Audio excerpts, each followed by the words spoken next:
Welcome back to What Would You Ask podcast. I got another one for you guys. One of those chefs, executive chef. I want to be an executive chef. I can't cook for shit. I can't even grill. I mean, I say that, guys, oh, yeah, I'm a good grill. Yeah, me too. I always throw my name in there. I can't, I'm not even good at it. Like, I'm so worried about chicken being pink and like, because I'm drinking and I'm having a good time and I want everybody to be laughing. So I give hey, here's a food. And people are like, oh, shit. Does he expect us to eat this and die? What is he doing? I'm really not good at it. But anyway, let's go back to the guest as I'm getting notes from my guys on the screen here. She participated in Hell's Kitchen. And she did it a couple times. She went back for more torture. Season 9, she placed 5th. One of those black jacket chefs, I might add. I did. You did.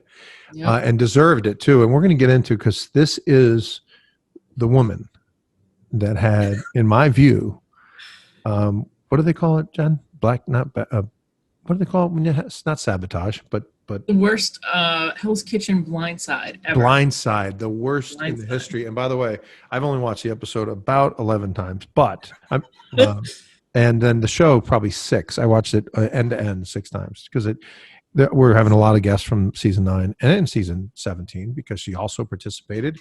And season 17 finished 6th there, and I think that was right before Jackets, right? Was that the? It was that it was the challenge to be a jacket. Yes. Yeah, man. So she almost doubled it up. That's good stuff right there. That's delivering. So season 17 that was, and that was the All-Star season or series or whatever the hell it was. It was really cool though. That was a good episode. We're going to do a special on that. So we've asked Jen to come on and talk to us mainly about season 9. We want to go through that. There's a lot of stuff to talk about. So we want to try to get it in a half hour or so. We'll never be able to do both, but I am excited to welcome Jennifer Normant. Am I saying that right? Very excited. Yeah, I'm happy to be here. To What Would You Ask podcast. Welcome, Jen. All right. So let's talk about what inspired you to even go to the Hell's Kitchen anyway. I mean, were you working? You obviously were a chef, and then you found out about the show. Tell us about the history of it. Well, I always was a fan. So I'm one of those people that like always watched the show. I had watched from season 1 up, and I always wanted to be on it, and I went to an open casting call. And this goes back to when they were casting for season 5. I actually Jason Santos was actually at my casting. Kevin Caudle was actually at my casting. Oh, wow. Yeah, it was crazy, like to see all these people that they made it before me, but I wanted to be them. So it was cool. But I tried out. I never gave up. I'm one of those people that I have to win. I don't like to give up. So I tried and finally made it on. So it took me 4 years to get on the show. What is that process like? Are you cooking? Is it a video? Is it all of the above? It's more personality. It's more like what you do. What do you do as a chef? Your personality, how you are inside and outside. Are you crazy? Yeah. Can you handle stress? Right. Are you gonna snap and stab someone in the neck if you don't like what they have to say or what they do? They want to know all about you. So it's a long process. And plus they want to see if you actually, they like look you up, and they want to make sure that you're actually a chef and not just a schmo. So. Right. So you guys had in season 9, you had some interesting personalities, and it's funny when I started watching the series, and then you get to the end, it's so riveting towards the end that when you look back on Jason and Steven and Brendan and Amanda, I don't even know who they are. Like, yeah. I'm not kidding you. I can't today. And I am watching a lot of seasons as well, because you mentioned Kevin's coming up. Jason's coming. We have these. Kevin's actually supposed to be today, I think, guys, right? Oh, that's great. Yeah. So he's coming on the show. And so I run into a lot of these, but I honestly just watched the entire series yesterday, and I don't remember any of Amanda, but I can't remember really where it starts coming back to me is Gina when she gets eliminated, and then Monterey, right? Because he freaked out on Scott, and they went back with the FUs back and forth, which, by the way, why didn't anything happen to that? Like he never got, they just went at it and face to face and F you. And I'm like, well, Monterey's gone, and that he didn't get eliminated for that. I mean, God, don't know. different kitchen. I don't know. Yeah, you don't even know. Did you even knew that that happened or hear about it? Not until after I watched it. Wow, I had to watch that's it at interesting. home. Yeah, we don't always know what happens in like the other kitchens. Do you think? Let me ask you this, and I don't want to stick on this point for God's sakes, but do you think Ramsey knew about that? Oh, absolutely. He knows. He knew that it happened. Oh yeah, yeah, they know about everything. You can't hide. There's no hiding in that place. You can think you can hide. You can, I'm sure there's people that are like, oh, I don't know how these people, how they got caught. Yeah, they know everything. Right. They see everything. This camera is literally like everywhere you look. There's a camera. You can't there's no cheat. Like there's no way of like hiding anything. So when Brandon threw the something in the trash and took it out, it was like I don't know how he even thought like when I saw it on TV, I was like, oh, you stupid idiot. Just tell him the truth. The truth will set you free. So, oh, it's so, that was unbelievable. Wow, what a moment that was. God. So let's go to a couple of the members' question. Sure. Melissa from Center Reach, Long Island, New York, wanted to know that when you arrived at Hell's Kitchen, from being a fan, was there anything different? Was it bigger, smaller? That kind of thing. Was there anything different than you saw on TV, or is it just the same? Oh, that's a great question. I will definitely tell you that the kitchen is actually smaller than it looks on TV. It looks bigger, but you're kind of starstruck when you walk in because you watch it for so long, and you're kind of trying to take it all in. The dorms are so big. It's I think that's the more thing. I was more amazed with how far the dorms were from the kitchen. That was the hard part. Yeah. Interesting. It's far away. You're saying it's not right out in back? It's in the same building, but you're not. It's when you first watch it, it looks like it's right next door, but it's really down a long hall. It's far away. Early on, and tell me if this is factual, and this isn't a question from our members, it's just from me. You were not, so your confidence seemed to grow, your everything, you just started getting it. You were better and better and better, and then you won some huge things for the red team. I mean, it was your, dish that won at least 2 or 3 things down the stretch. Fair? Yeah, I had a weird strategy going in. My strategy was the first day, to get through the first day. And I will tell you that Hell's Kitchen was the hardest thing I've ever done in my life. It is boot camp on steroids. It is not easy. You never sleep. You really don't eat. You just, you're always, and I was always in game mode from the second I was the last to bed, first up in the morning. I was in game mode. So once I made it through the first day, every day would set a different goal. Okay, I want to conquer this. I want to conquer that. And that's how I am pretty much every day. I try to do better and better. So yeah, I definitely, and then I got more comfortable, and then I realized who my competition was and who I had to, I don't want to say take out, but who I had to, be as good as. Sure. Scott from your neck of the woods, Framingham, Massachusetts, up Route 9. I went to Northeastern, folks. That's why I know that. I'm still a New Yorker. Hang in there. Who am I reading from Framingham? Mike from Framingham. Sorry, Mike. What role did the sous chefs play in the show? It seemed like they assisted Ramsay, but they were also counselors, babysitters, disciplinarians. Tell us a little bit about did you have Scott and Andy, or was it? I had Andy, yes. Oh, Andy. Okay. Yeah. She is a, I don't know if I can swear, but she's a fucking beast. Yeah.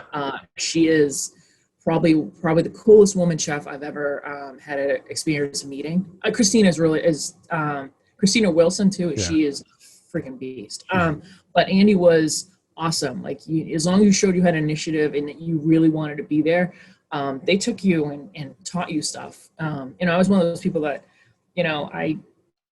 I showed her I wanted to be there. I did beef Wellingtons on our very first prep day. It was she was like, you didn't wait for me. I'm like, nope, I know how to do it. Don't worry, we're good. And she's like, I hope so. I hope we're okay. So yeah. 2 quick things about Andy. One is she was on 2 hours ago on the show, and she had difficulty with her audio, and we were holding signs up to each other, and so that's so we funny. postponed it till tomorrow. I sent her a couple links. We just couldn't get it going, and she thinks on her end she knows what it is, so she's fixed it, and we're going to talk tomorrow. But I'm excited. I got to see her anyway, and we passed notes on paper. Seriously, probably the best woman, one of the best women chefs I've ever seen. I'm going to tell her you said that. Yeah. And so tell us a little bit about, though, she went, toe to toe with Elise with, why do you talk to me like I'm one of your children? I think was the quote, back and forth. And then Elise was like, I'm not. And she kind of, Elise was Elise, right? She was dismissive. By the way, I'm going on record just telling you this. Elise was dismissive with me too. I asked her to be on the show. The guys said, hey, listen, we have a contact information. I actually texted her, introduced myself. And she said, not interested. And I went back one more time. I said, look, we're having a lot of members from your show on. And she said, send me a link. And I sent her some things. And she said, I'll think about it. And I haven't heard from her since. And that was a couple weeks ago. So I got dismissed from Release as well. And by the way, there's no judgment there. I don't care how she, acts and portrays herself and all. This is entertainment. And she's a quality chef and probably a quality person. I don't know her. But anyway. No, I will say one thing about her. She is she really can cook. I think sometimes people, they do take the personality more about her, but she really can. She can cook. I mean, she's not a restaurant chef by any means, but she can cook. She was certainly one of the most polarizing people on the show in its history, right? There's people that love her, that hate her, that it's just, she's a huge following. What's that? She has a huge following. Huge following. Yeah. I'm intrigued a lot by her. I really want to speak to her. Because I think there's a lot of things that she's underrated. Just like you said, I think she's underrated. And I think there's things that, I don't think between you and I, and we could talk about this because this is part of your history. I love that you're going to ask me. I have an opinion about it. It's really funny. I think Ramsey, from her cooking, from what I saw, she should have been where she was in the show, maybe. But he can, you can't. And again, Gordon Ramsay probably not coming on the show anyway. But Gordon, just you got to take my criticism a little bit here. You can't talk out of two sides of your mouth. For 25 years, I led sales organizations in the tech and software field, so I know a little bit about what I'm talking about. Zero about chefs. I don't even know a peach from a banana. But if you're going to say you're looking for a leader to run one of your things, you really can't put Elise in that category. Just how she showed the fact that she couldn't own her mistakes, right? Yeah.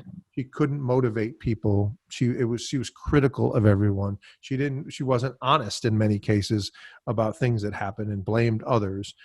She went over to Tommy that time and said, Tommy, didn't you score the Wellington?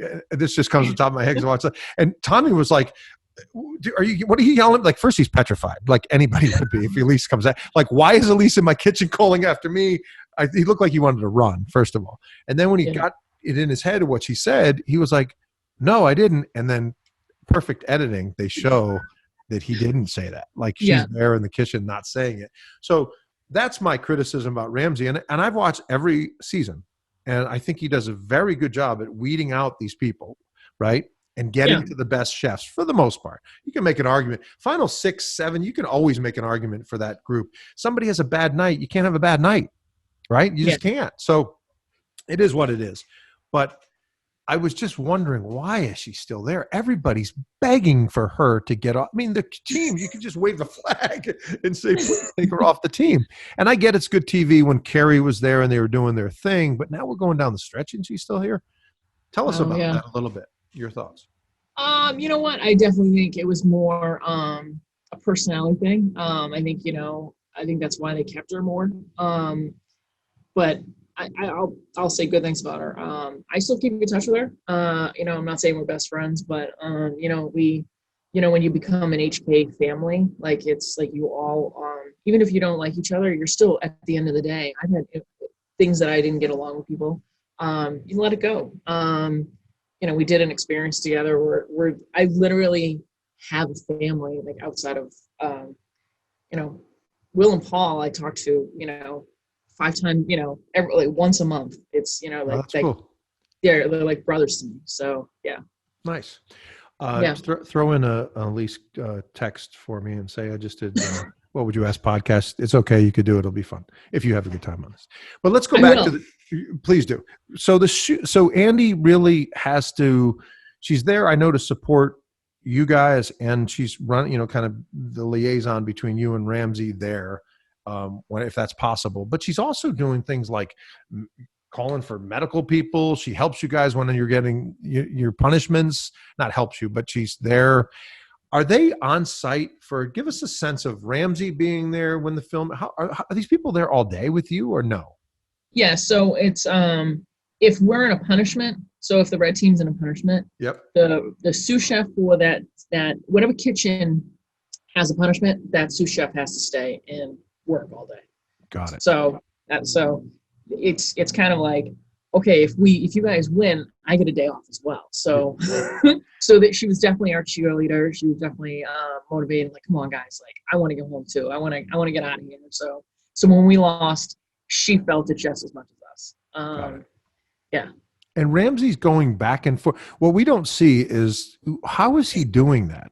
Is he going back and forth to each kitchen and grabbing tickets and pulling? I mean, are you guys cooking?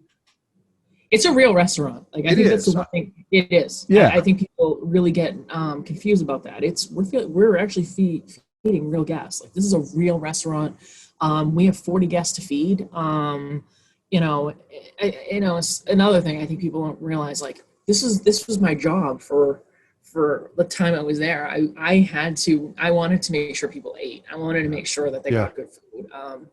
Like, he is definitely going back and forth and calling tickets. And when he steps out, they take over and are like, they're, it's hard because they go back and forth. The cameras go back and forth. So you can't but then the sous chefs are like, hey, where is, he just called that ticket. Like, where is this ticket? Like, let's go. Come on, guys, get going. Yeah. That's interesting. Yeah. That's so cool. Yeah, what was your favorite part of the challenge? What challenge was your favorite on the show? Favorite challenge for me? Favorite challenge in season 9. Favorite challenge. I loved the dessert one, just because you killed I'm good in dessert as a chef. Yeah, we're not one. I won that one, so it was good. But my favorite one, I would have to say, was King of the Hill. I think we called it, and we literally went up against each other, and that was when we were black jackets, and we would go up against and push the next person out. So, and it was you and Will, wasn't it? A lot. I pushed Will out. Yeah. Yeah, that's right. That's right. You sat on that chair, and everybody, whoever was the best, took out the next one. That was cool. That was really cool. You had some, Paul was a really good chef. Will was a really good chef. Elise was a good chef. You were a good chef. Who was he? Tommy was a good chef in his own way. I mean, he was crazy. Oh, Tommy's amazing. He is. I think he's another one that I think people forget about. I guess it's, you look at appearance and you see all the tattoos and you think he's kind of a dope, but he's actually quite very artistic, and his food is pretty amazing. He's one of those people I follow. He's another one I talk to. Like, there's a group, we have one big group text, and there's a bunch of us that talk to that from season 9 that keep in touch, and Tommy's one of them too as well. So is he still cooking? And yes, he's in Connecticut, I believe. Yeah. Oh. He has his own restaurant in Connecticut. Yeah. He's very hard. Talk to him. He's a cool chef. I'd love to. I think he's the only one that we don't have. We have Van coming on. We have, from your show. I'm not sure exactly who we have coming on, but we have 2 or 3. I know Tommy's one. We don't even have. We can't. I'll get you his number because he is. That's cool. Yeah. So let's talk about Elise and Carrie just for a little bit. That's just 2 personalities that just didn't get along, right? 2 different people. Oil and water. Yeah, there you go. I mean, it's just what it is, because it's so funny. You guys get that beautiful trip to Vegas, and you girls are you're making the best of it. And I don't know what happens when we don't. We only see the edited version, but you're all sitting out there with the view that people like all of us would long for to see. Yeah. And you're looking beautiful, all of you guys, and you got champagne, and they start going back and forth. Oh, and it's just like, oh my God. 2 people, Elise thought she was a ditzy blonde, and Carrie thought Elise was a bitch. Yeah. It was definitely, they just were never going to get along. And you know what? At the end of the day, when it comes down to it, it was about who could cook better. So yeah. And I think that's right. In that case, the right person moved forward, right? You would say that Elise was better than Carrie. Absolutely. Yeah. I told you. I think people, when they watch this, they're going to be pretty amazed at all the nice things I could say about Elise after, because we did, we did clash a little bit, but she really is. I have complete respect for her. She's a very successful businesswoman. So I think she made that known about you as well on the show, that she had a lot of respect for you as well. Yeah. I mean, that was obvious, right? And, yeah. and by the way, she did push you to your limits. I mean, you were it was obvious you're trying to keep your stuff together, and then you finally do that one blow up where you're just like, I've had Everyone enough. always says that was when I actually came alive, that they never saw me on the show. And then all of a sudden when that happens, it was just, I was to the point where I couldn't take it anymore. It was like, come on guys, like we're here to like, I was there and like, I wasn't there for anything. I'm not an actress. I don't want to be a movie star. Right. I am really a chef every day. Yeah. And that's my life. So I was there to cook. So you don't want to be on the soap opera or anything. Okay. I got you. No, no, definitely not. So you let your feelings know to Paul. Oh God. I look back at these things. Yes, I did. Paul and I are really good friends. It's definitely kind of, people don't realize things like we don't see anyone. Like I literally see these people every day. I live with these people every day. So yeah, you have no human contact. You don't talk to your family. You don't talk to your friends. You talk to no one. Right. So and you think you're walking out the door anyway. So, right? So you develop a little crush. That's right. You have a little crush and you're going to be leaving and, well, wait a minute. I'm not going anywhere. I was like, oh my God, you got to be kidding me. Yeah. Oh, that's just a funny moment I want to bring up. All right. So let's talk about your elimination, because I do want to get into Gordon Ramsay and your thoughts about working with him. I mean, he's a legend. I mean, the guy's the most famous foodie or whatever you want. A foodie. I called him a foodie. I don't mean a foodie, but I mean a chef, and he's bigger than life when it comes to that. But the elimination is considered one of the most shocking betrayals I've seen in one of the pieces I read in Hell's Kitchen history. For Will and Paul to declare Elise a stronger cook than Jennifer. And I'll be honest with you, when I think Will, I thought went first. I think Will goes first. Yeah. Paul goes first or Will? Will. Yeah. And then I thought Paul's definitely going with you, because you could tell even he was, flirting back with you and your friends and whatever.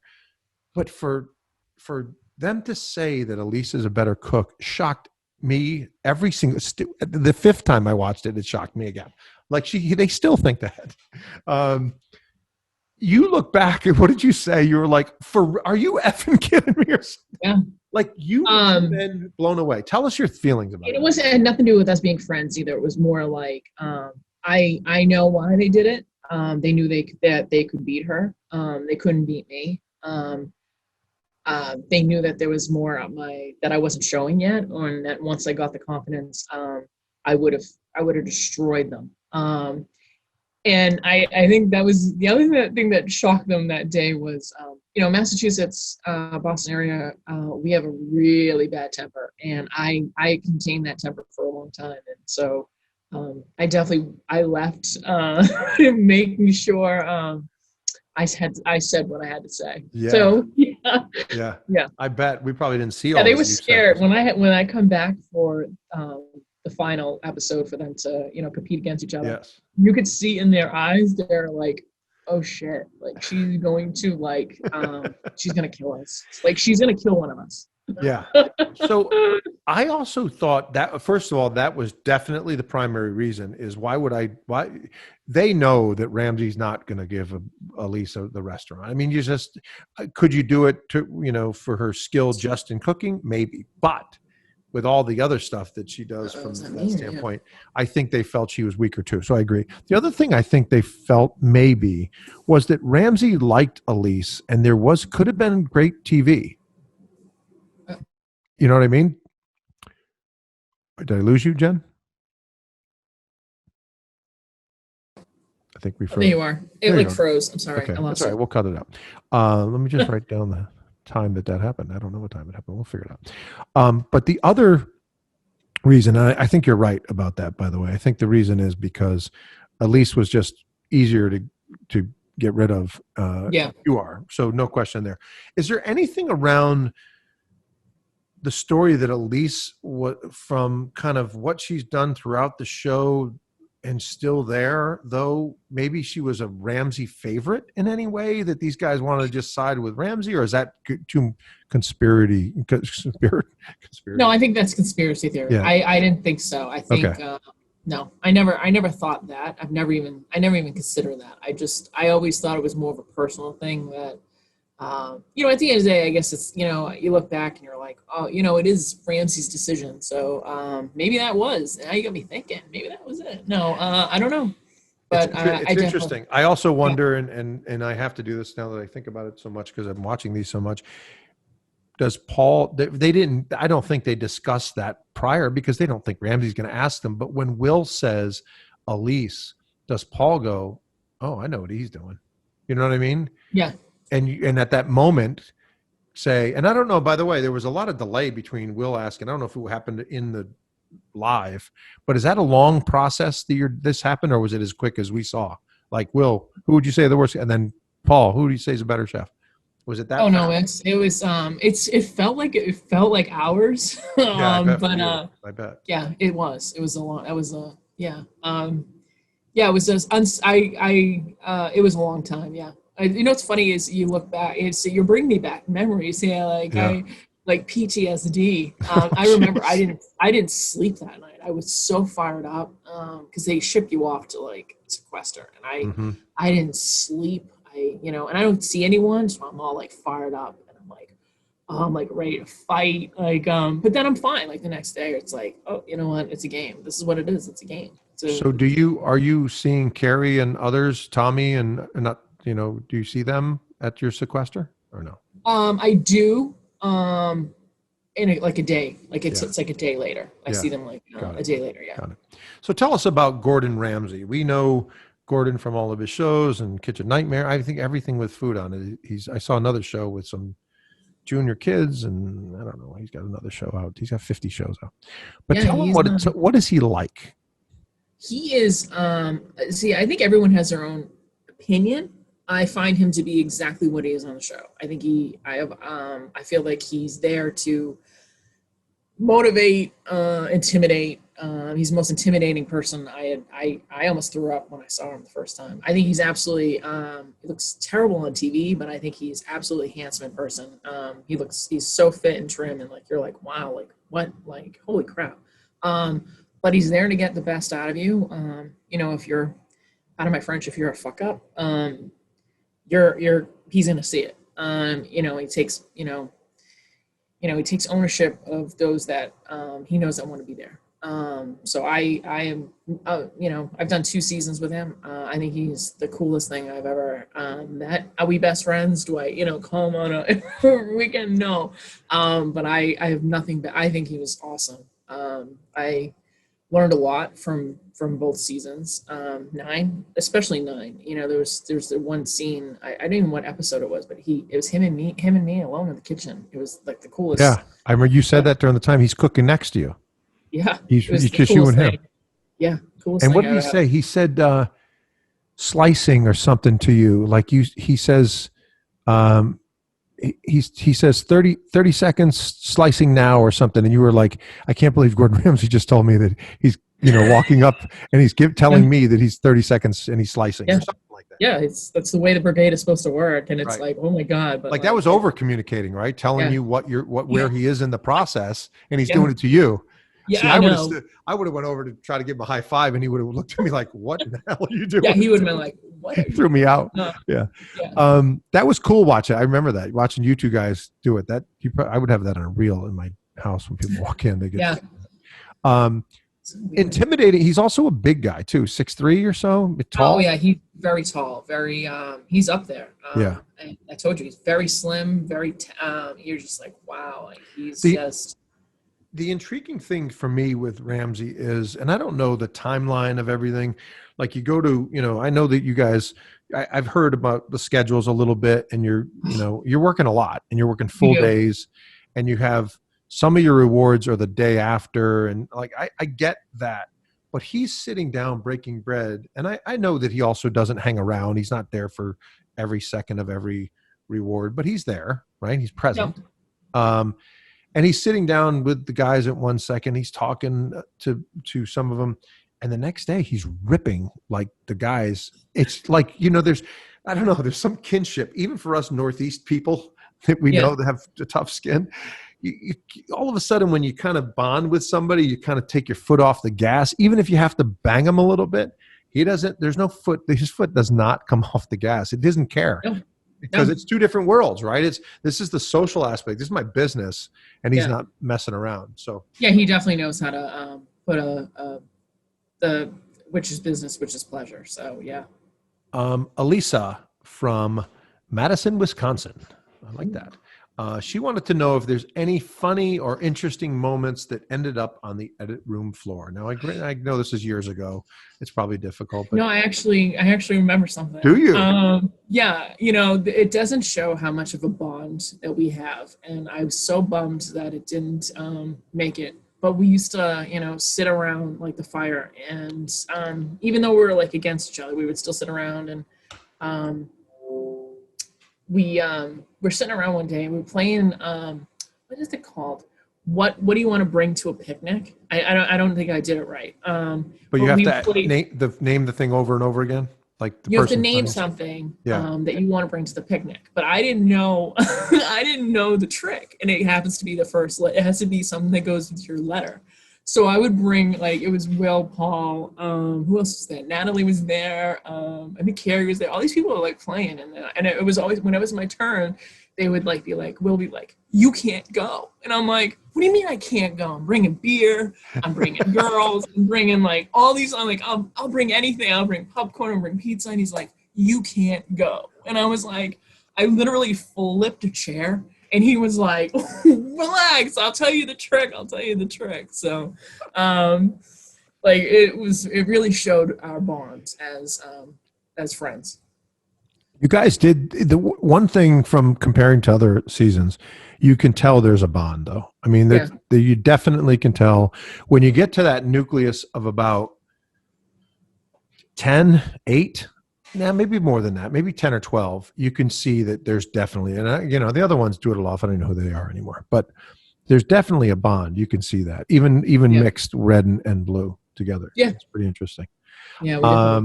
Couple more questions. I'll let you go. Sure. If you pass the time we're supposed to do this. Sorry. Getting yelled at by producers over here. What did the show mean to you as a chef? What did it mean to you as a chef, first of all? Then I want to ask you what it means to you as a person. I mean, what did it tell you about yourself? It's kind of both. For me, it definitely gave me confidence to realize that I am a lot better than people have told me. I'd worked for other chefs, and they don't. Sometimes it's hard to get a compliment, or they don't want to. Sometimes chefs don't want to give you a compliment because they don't want you to go. They want you to be their sous chef or be their assistant. It definitely made me become a little bit more independent. I definitely take more chances with food after the show. I'm not scared. I love to play with food. So for me, it was it's like release. I became like a whole new person, like a cocoon. I became a new person. It was probably the best thing for my career. I took chances after that. Before the show, I worked at the same place for 13 years. Right. And since the show, I've been working at the same company for 5 years. But I switched a couple times. I hate saying I got the balls, but I was always afraid to go someplace else that I wouldn't succeed. And now I know that it's me. As long as I have it, then my passion, then I'm going to succeed. So from a personal side, it's obvious from what you just said, confidence is definitely something that it brought out even more than you've had going in. Yeah. That's actually really cool. The other thing what about personal skills and dealing with people? I mean, you really, I thought, kept your cool around people that were actually detrimental, some would say, to your team. What's that?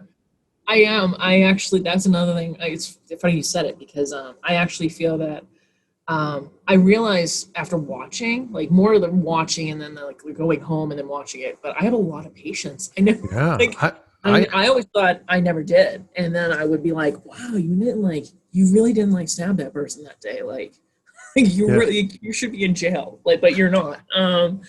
But yeah, I also realized I'm actually kind of funny. I never thought I was a funny person. And then I hear myself, and now it's like, when I heard myself back, I'm like, oh my God, like, I'm actually pretty funny. Yeah, you are. Oh, that's interesting. I didn't know you didn't think you were funny. You were definitely funny on the show. Never did. Never. Interesting. No, that's pretty cool. I didn't know that. Let me just ask you one other thing, because Ramsey complimented you a ton on the show. Just that you talked about the time you and him were together, and he said to you like 3 times in a row, Jen, nice job. Nice job. That's an unbelievable job. Nice job. Yeah. He was really pumped up about that. And some of the dishes, when you had other chefs that were, what do you call it? Reviewing your stuff, he would bring, people in. He would say right off the get there too, Jen, that's the best dish we've tasted all day. Like that's one of the best chefs in the world. And he's telling you that's pretty good stuff. Is there any better compliment? No, I can't think of another one that's best. I think the other best compliment is when I cook something at home, because my mother is one of those people that, I grew up I think most of us, when we become chefs, we grew up not having there's a reason why you become a chef. My mom didn't really cook. She cooked a couple things, and I mean, she made dinner every night. I know people like, oh my God, they never had dinner. No, she cooked, but it wasn't it was different. It was like, oh, it's okay, but one sometimes she'll be like, oh, this is good. Oh, this is really good. So now I it's like for, the person that cooked for you your whole life, to say your food's actually pretty good. It's like, okay, well, that's cool. All right, well, this is good. This is a good compliment. So yeah, probably the 2 best compliments, my mom and Gordon Ramsay. That's awesome. Definitely last question now. Sure. I promise, guys. Sorry. And now I forgot the question. No, I didn't. You have, so what have you taken away? You're an executive chef. You're doing your own thing. You have your own brigade, to use Mr. Ramsey's words. Is there any Gordon Ramsay that has seeped into Jennifer now? And I'm not expecting you to yell, what the F, or, why does the risotto look like shit? But tell us. Things that I took from, motivation. I definitely motivate my staff. I don't take any shit. I don't, I'm not going to sit there and have some line cook talk back to me. So I definitely, I definitely don't talk back. But no, I just took patience, love of food, all the things that really matter to being a chef. That's awesome. That's really, really cool stuff. How about standards? It's 1B to the question I just last asked. I know, I'm sorry. Sub question. Gordon is he tasting everything? I mean, he's not just sending it back for the show. That's his standards, right? This Correct. Is too salty. What are you doing? This isn't cooked. That's like that. He's looking at everything.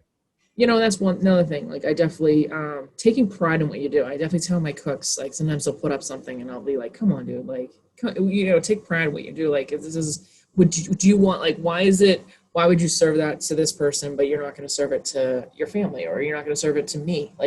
Why is you treat every guest as if they were VIP? There's no VIPs. And I think I don't know if it was in season 9 or 17, but he does say that everyone's VIP. I'm pretty sure it was 9.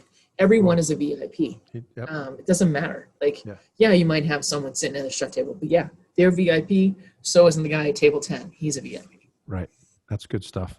Yeah. Jennifer, thank you for joining us. It's been a lot of fun. I really appreciate your time. Awesome. Thank you. All right. We'll talk again sometime soon. For 18, right. 17. I got to have you back in 17. So we'll talk again. All right. Talk to you soon. Bye. We'll be back with more What Would You Ask podcast in a second.